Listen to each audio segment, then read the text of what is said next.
दोस्तों आज हम जिस मूवी को एक्सप्लेन करने वाले हैं उसका नाम है ट्विस्टर्स।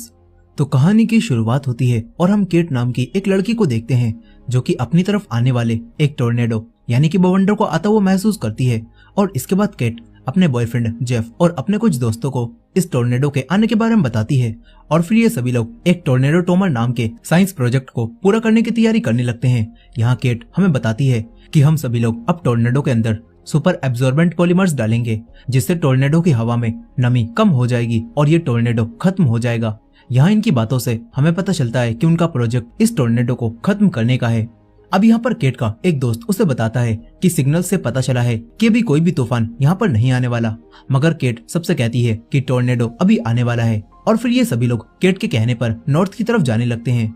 और अब जैसे जैसे ये लोग आगे बढ़ते हैं तो वैसे वैसे मौसम भी बदलने लगता है और ये देखकर सभी हैरान होते हैं और समझ जाते हैं कि केट टोर्नेडो और तूफान के आने से पहले ही उन्हें महसूस कर लेती है।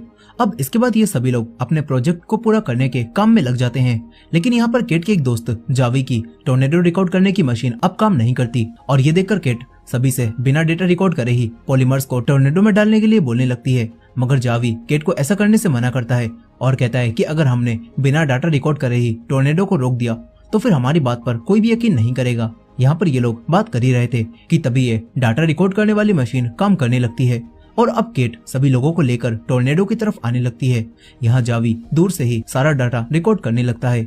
फिर केट अपने बॉयफ्रेंड जेफ और अपने दो दोस्तों के साथ टोर्नेडो की तरफ आने लगती है, मगर अब धीरे धीरे ये टोर्नेडो और भी बड़ा होने लगता है और इनकी कार के ऊपर भी काफी सारी चीजें गिरने लगती हैं और तभी इनका पॉलीमर्स का टैंक भी जमीन पर गिर जाता है। यहाँ केट और बाकी सभी लोग मिलकर उस टैंक को सीधा करते हैं और पॉलीमर्स को टोर्नेडो के रास्ते में छोड़कर यहाँ से भागने लगते हैं। यहाँ अब पॉलीमर्स टोर्नेडो के अंदर मिल जाते हैं और जावी भी इन्हें रिकॉर्ड करने लगता है, लेकिन अब पॉलीमर्स के टोर्नेडो में मिल जाने के बाद भी टोर्नेडो पर कोई असर नहीं होता और वो धीरे धीरे और भी ज्यादा तेज होता जाता है। ये देखकर सभी लोग अब डर जाते हैं और तभी जावी इन्हें तुरंत भागने के लिए बोलता है। यहाँ जेफ भी अपनी कार को टोर्नेडो से दूर ले जाने लगता है, मगर तभी इनकी कार क्रैश हो जाती है। फिर ये सभी लोग टोर्नेडो से बचने के लिए एक ब्रिज के नीचे जाने लगते हैं, लेकिन अब तभी इनका एक दोस्त टोर्नेडो में उड़ जाता है और तभी केट के पैर पर भी एक काफी बड़ा कट लगता है और तभी केट की एक और दोस्त भी टोर्नेडो की हवा के साथ उड़ जाती है। यहाँ केट और जेफ किसी तरह से ब्रिज की रेलिंग को पकड़कर टोर्नेडो से बचने की कोशिश करते हैं, मगर तभी जेफ भी टोर्नेडो के साथ हवा में उड़ जाता है और यहाँ पर केट किसी तरह से अपने आप को बचा लेती है। फिर इसके बाद केट टोर्नेडो के रुकने के बाद बाहर आती है और तबाही और अपने दोस्तों की मौत को देखकर काफी दुखी हो जाती है।